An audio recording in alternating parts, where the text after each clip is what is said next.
أرستا زينا بنت مزراب إتا أندي أندنتاوي إساس زفرحة مسارحنا سلفي بلتقنا نيرتان محماس يسرح له كبل أندنتاوي إساس بحاسوت يخصص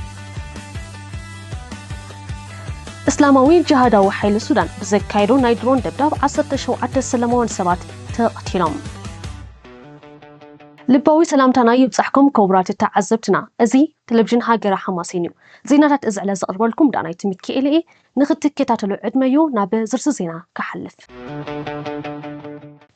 بنت مزراب اتا اندي اندنتاوي اساس زفرحه مسارحتنا مخانا مرحي من قصاص محبر حواتاق ازيان تسفاصين برها حبيرو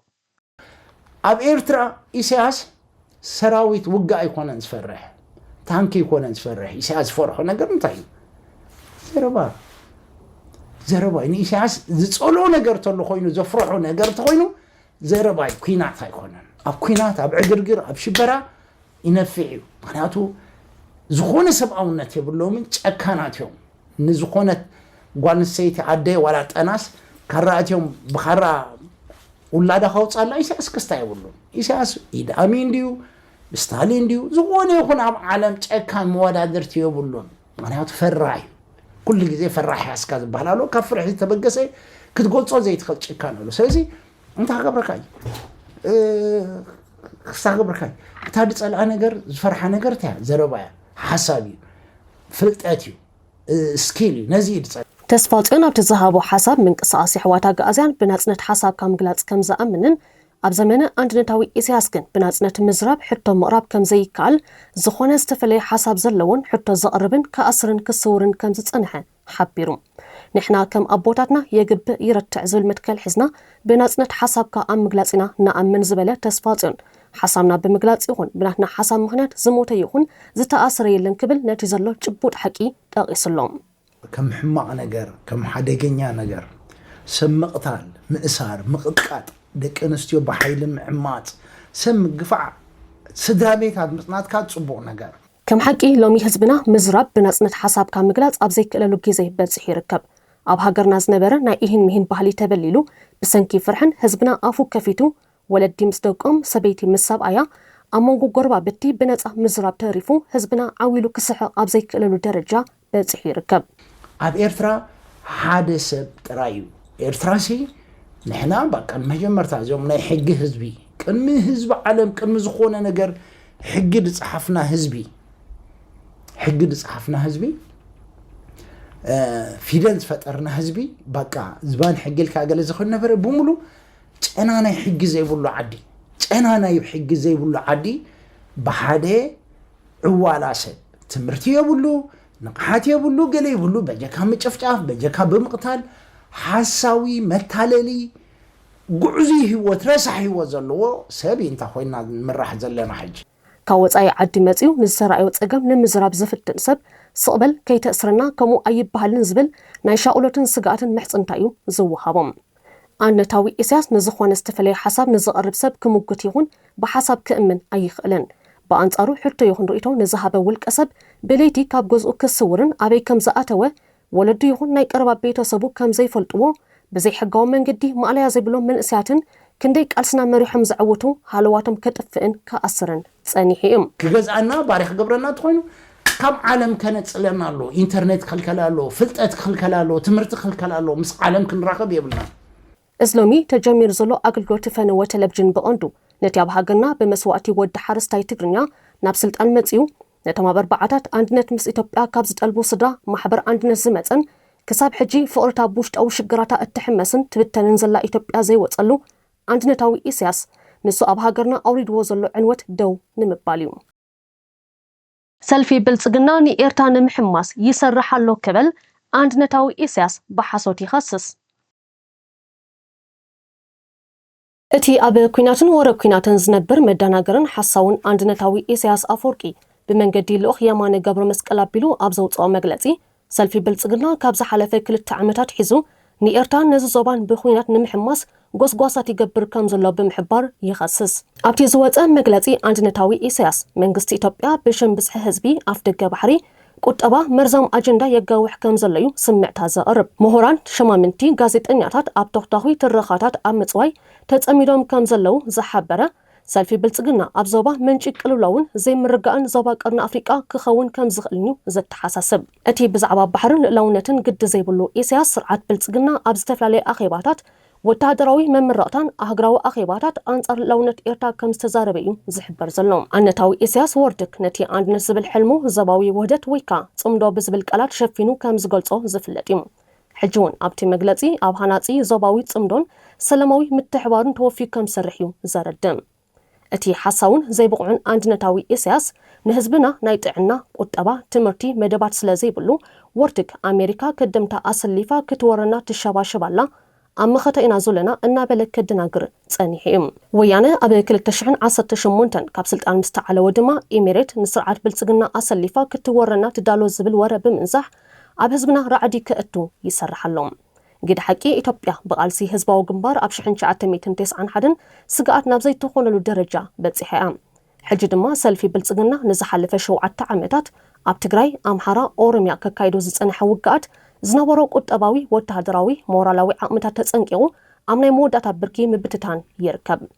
ከም ውጽኢቱ ኸኣ ካብ ትግራይ ሙሉእ ሓይሉ ዘውፅእ ኮይኑ ካብ ዝበዝሕ ከባቢታት ኣምሓራ እውን ሓይልታቱ ኣውፅኡ ኣብ ገለ ዓበይቲ ከተማታት ዓስኪሩሎም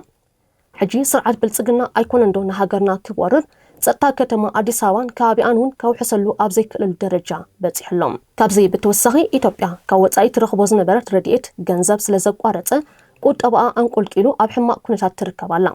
ስርዓት ብልጽግና ኣብ ከምዚ ዝበለ ተኣፋፊ እዋን ጎረባብቲ ሃገራት ክወርር ዓቕሚ ከም ዘይብሉ ንኹሉ ርድዩ ሃገርና ኣብ ጥቓኣ ዝነበራ ሃገራት ኢትዮጵያ ሱዳን የመን ተበታቲነን ኣብ ዓለም እታ እንኮ ናይ ደገ ስጋኣት ዘይብላ ሃገርና እያ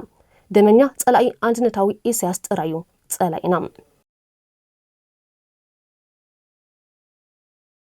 በአንድነታዊ ኢሳያስ ዝምወል እስላማዊ ጅሃዳዊ ሓይሊ ሱዳን ብዘካየደው ናይ ድሮን ደብዳብ 17 ሰላማውያን ሰባት ተቐቲሎም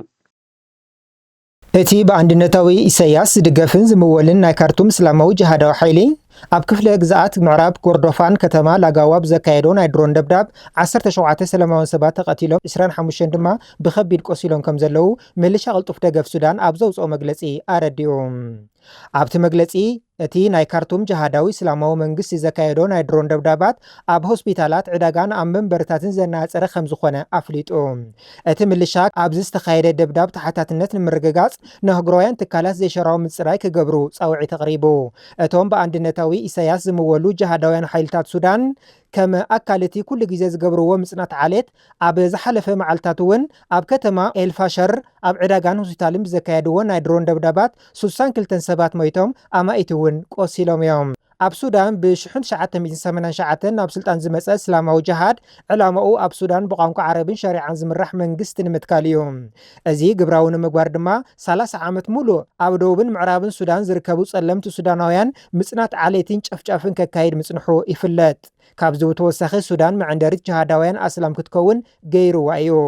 ኦሶማን ቢንላደን እውን ካብ 1991 ናብ ሱዳን ብምምጻእ ኣብኡ ኮይኑ መርበባቱ ይዝርግሕ ከም ዝነበረ ይፍለጥ እዞም ናይ ሱዳን ጅሃዳውያን ኣስላም ነዞም ናይ ኤርትራ ጅሃዳውያን ኣስላም ብምዕጣቕን ብምስልጣንን ብዙሓት ትግርኛ ክቀተሉን ኣዋልድና ድማ ክዕመፃን ይገብረለው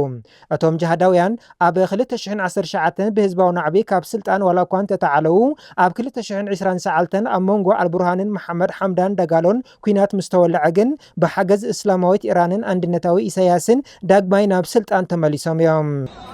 الموقف الإريتري وموقف الرئيس الإريتري مع السودان موقف لا ينسى أبدا إسياس أفوركي أبي تاريخ السودان زرساع يكونن ياسير عاد أزبهال مرحي نإسياس نظم تزريم دلو سودانوان سدتنياتات كالرئيم مسبلو نسهم سدتنياتا يكونن أبها قرم يوم دلو أي تشاقلو لنا إسياس أنا جنرال مناون ناب إسياس كيرنا بعلو إسياس نسودان كالسل لأي إلنا أب كلمينا أب إرترا كتعلم تدليخم بوزعيتاتي بعلي كعلمركميه كم إلكا نقل برهان تزاربو كله حزب المنقسن إرترا بسخال لنا إلو ملأخته ونا حجي جنرال مناوي أب إرترا خيدو سراويتي علم الله سودانيين يوم سياسة فرقي دل ما نازهين دي دل ناس في بلدهم في وطنهم እተሐሳዊ ኢሳያስ ዞም ጀሃዳውያን እስላም ናብ ስልጣን ክመጹ አሽሓት ምልሻታት ከም ዘሰልጠነሎም ዝፍለጥ እዩ ኣብ ዝሓለፈ ዓመት በአልጆካሚ ዝምርሑ 50,000 ጀሃዳውያን ምልሻታት ምብራቅ ሱዳንን ምልሻታት ዳርፉርን ምስልጣኑ ዝርሳዕ ኣይኮነን አንድነታዊ ኢሳያስ ንጀሃዳውያን ምልሻታት ሱዳን ዕጥቅን ስንግን ብምቅብባል ኣብቲ ኣብ ሱዳን ዝካየድ ዘሎ ጨፍጫፍን ምጽናት ዓለትን እናተሳተፈ ይርከብ جهاداوي شبراو حتي سعوديا ኣብ የመን ተካይዶ ንዘላ ወራር ደው ከተብሎ ኣተሓሳሲቦም ሓላፊ ክፍሊ ፖለቲካዊ ጉዳያት ጀሃዳዊ ሽበራዊ ሕቲ መሐመድ አልፋራህ ስዑድያ ኣብ ልዕሊ የመን ተካይዶ ወራር ክባን ደው ከተብሎ የጠንቀቕ ንሱ ኣብ ማሕበራዊ ሚድያ ኤክስ ኣብ ዘስፈሮ ጽሑፍ ዕብለላ ኢራን ንምብዳህ ብዝብል መስምስ ዓሳክር ወታደራት ኣዋፊራ ከም ዘላ እዩ ዘረድም እዚ ምትላል ብዙሕ ከም ዘይቅጽል ዝሓበረ መሐመድ አልፋራህ ሎሚ ናብ የመን ሊባኖስ ፍልስጤም ምቁማት የለን ባዕላ ኢራን ናብ ኣፍ ደገ ስዑድያ መጽኣላ ክብል ሓቢሩ ኣብ መወዳእታ እቲ ላዕለዋይ መራሒ ስዑድያ ኣብ የመን ከተካይዶ ዝጸንሐት ወራር ፍትሓዊ ከም ዘይነበረ ብምዝኽኻር ሕጂ እቲ ክትመዞ ዝጸንሐት ሓሶት ከም ዝተቓልዐ ይሕብር የመን ኣብ 2014 ዳግማይ ሰሜንን ደቡብን ተባሂላ ከም ዝተመቐለት ዝፍለጥ እዩ ሰሜን ኣብ ታሕቲ ጀሃዳዊ ሕቲ ክትመሓደርን ከላ ደቡብ የመን ድማ ዓደን ርእሰ ከተማ ኣጌራ በኣግራዊ ወቅዓዊ ኣፍልጦ ዘለዎ መንግስቲ ትመሓደር ኣላ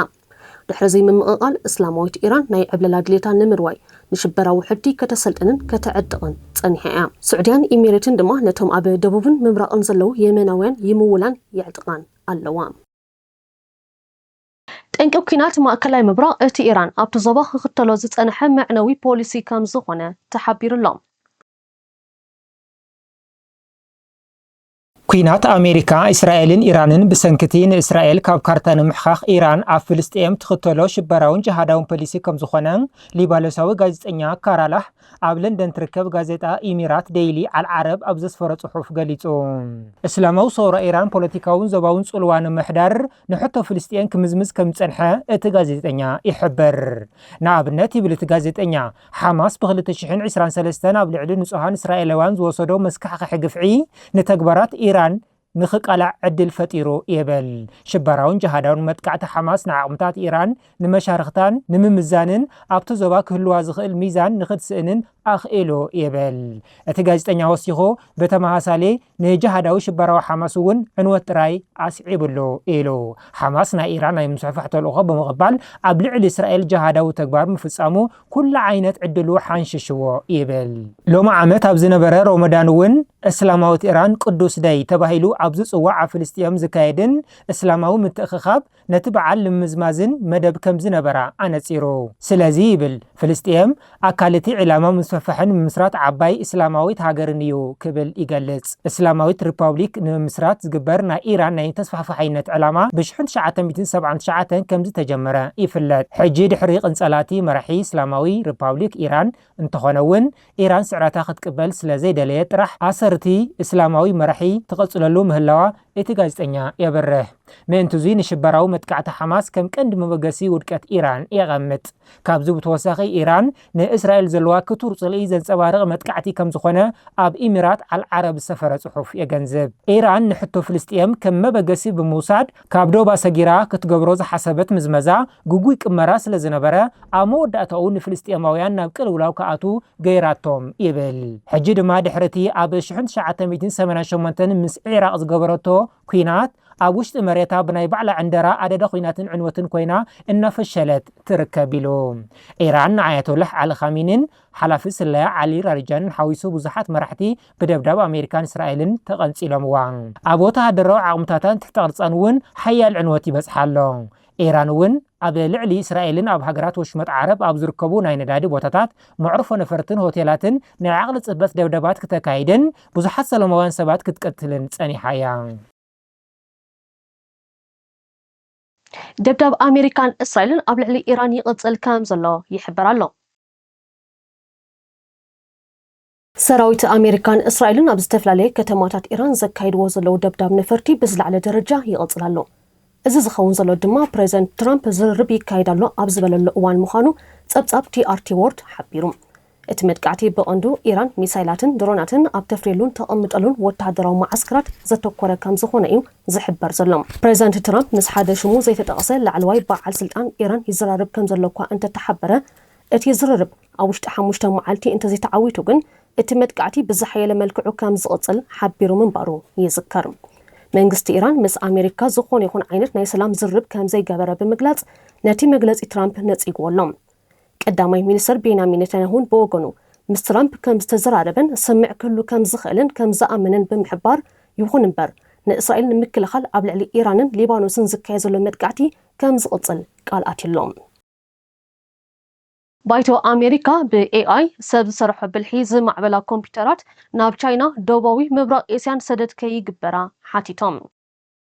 بايتو أمريكا كوبانيا كمبيوتر نيفيديا بسب سرح بالحيز AI زبل تقا كمبيوترات ناب تشاينا دوبوي مبرق إسيان زسدد فقاد كسرز نمينستر نقدتا هجر حاتيتوم اتي نيفيديا زتبالو كوبانيا ازين زمناوين كمبيوترات بمفراي زفلت عبت كال مخانو يفلت ازو كوبانيا زفريان كمبيوترات ناب تشاينان كالوت هاجرات دوبوب مبرق اسيان زلقول فقاد نخسرز بايتو امريكان مينستر نقدتا هاجر يحطت كمزلو مع كنزينا فاينانشال تايمز تصبصيبو اتوم ابالات بايتو اب دبدابيهم كم زحبرو مينستر نقد امريكا كله ناي سدد فقادات داغم كمزن اذن بسب سرح بالحي اي زبلصغا زمناوين كمبيوترات مراخبي مع كن ناب تشاينا ماليزيا فيتنام تايلاند سينغابور كيشيتا كاب اجدا جميرو كلهم عينت ممارص خوسدو صويع مالهم اتوم ابالات بايتو ابز حلفه عمتنا اكايد سرح كوبانيا نيفيديا اذن كمبيوترات زيين كاب حجي سدد امريكا وصاي ناب كالا اغلغلوت نخيقيرا غبر كمزلو حبيرو منبارو يقلاص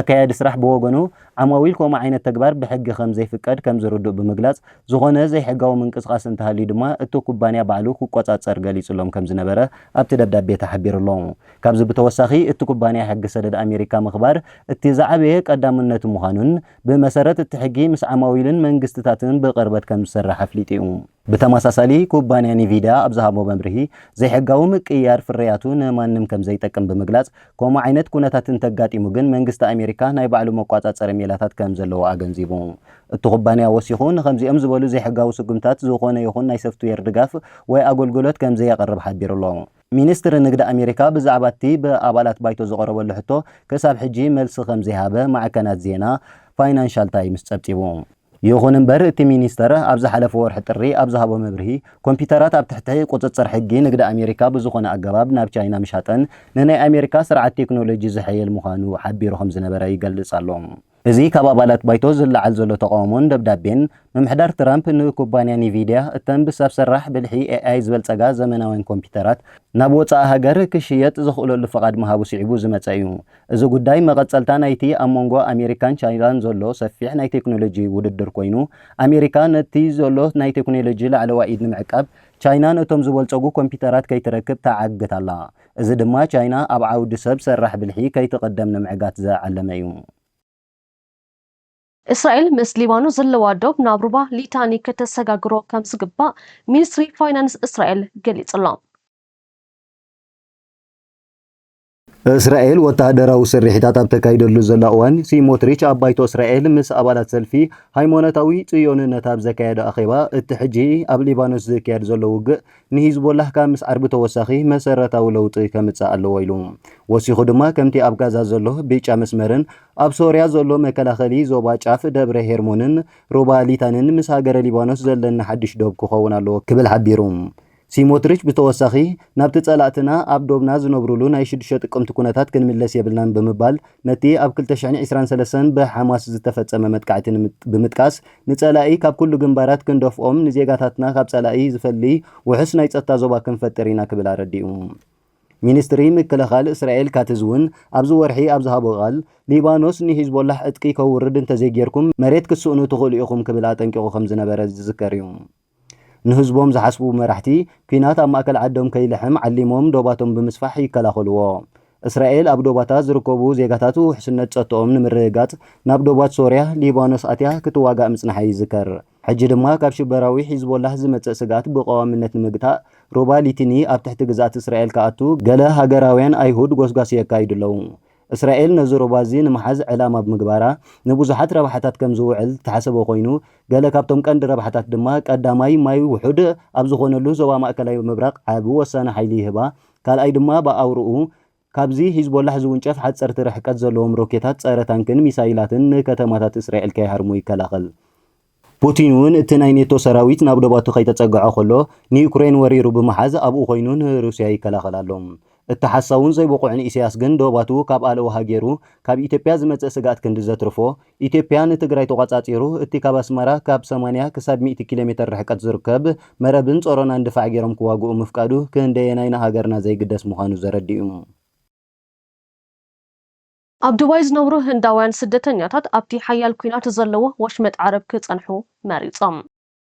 ሃብታማት ዜጋታት ሃገራት ኣሜሪካን ኤውሮፓን ካብቲ ኣብቲ ዞባ ዝካየድ ዘሎ ውግእ ንመዳም ብዙሕ ገንዘብ ብምኽፋል ናይ ግለሰብ ጀት ተኻሪም ክወፁ እንከለዉ እቲ ዝዓበየ ቁፅሪ ወጻእተኛታት ዝሓዘ ማሕበረሰብ እቲ ዞባ ዝኾኑ ሂንዳውያን ግን ካልእ ዝሓሸ ምርጫ ብምስኣኖም ኣብ ዘለውሉ ይጸንሑ ከም ዘለዉ ተሓቢሩ።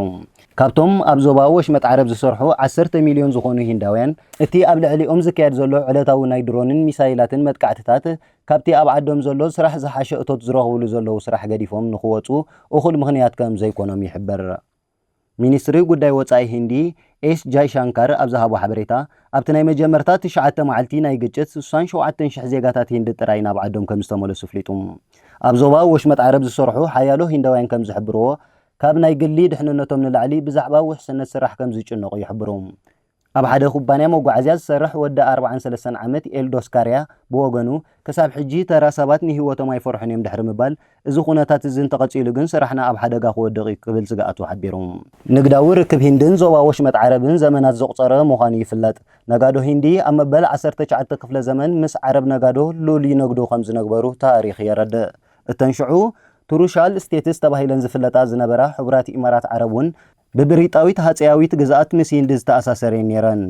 ክሳብ 1966 ናይ ሂንዲ ገንዘብ ሩቢ ኣብቲ ዞባ ሕጋዊ መተዓዳደጊ ኮይኑ የገልግል ከም ዝነበረ ዝግለጽ ኮይኑ እቶም ኣብ ዱባይ ዝርከቡ ዓበይቲ ህንጻታት እውን ብዛዕበየ ብጉልበት ሂንዳውያን ሰራሕተኛታት ዝተሃነጹ ምዃኖም ይሕበር። ዓሰርተታት ኣሽሓት ሂንዳውያን ሕጂ እውን ኣብቲ ኣዝዩ ውዑይ ኩነታት ኣየር ኣብ ናይ ህንፃ ስራሕ ይሰርሑ ከም ዘለዉ ይፍለጥ። እንተኾነ ግን ኣብ ዝሓለፉ ውሕዳት ዓሰርተታት ዓመታት